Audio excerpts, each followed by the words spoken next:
Les funérailles sont terminées, la mise en terre du petit garçon vient à l'instant de se terminer. Il y avait des milliers de personnes qui sont venues pour lui rendre un dernier hommage, pour accompagner le père du petit garçon qui était évidemment présent au moment, au moment de la mise sous terre. Et là, il y a toutes les personnes qui étaient présentes, là, les milliers de personnes qui étaient présentes sont en train de se diriger vers la maison des grands-parents de Ryan, où se trouvent en fait les femmes de la famille et les femmes qui sont venues rendre aussi un dernier hommage à Ryan, puisque la tradition musulmane veut que les femmes n'accompagnent pas, ne soient pas présentes, si vous voulez, au moment de la mise sous terre. Donc c'est un moment très très fort en émotion.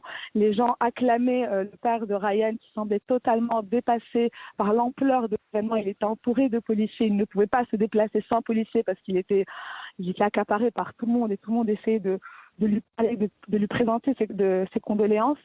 Et là, il a pu être évacué par les forces de l'ordre parce qu'il y avait une foule impressionnante pour justement aller à la maison de ses parents et donc des grands-parents du petit Ryan, où sont réunis encore des centaines de personnes pour rendre encore un dernier hommage à Ryan.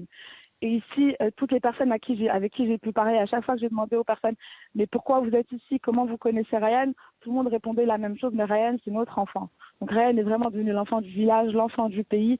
Et c'est vraiment tout le Maroc qui est en train de pleurer Ryan maintenant qu'il est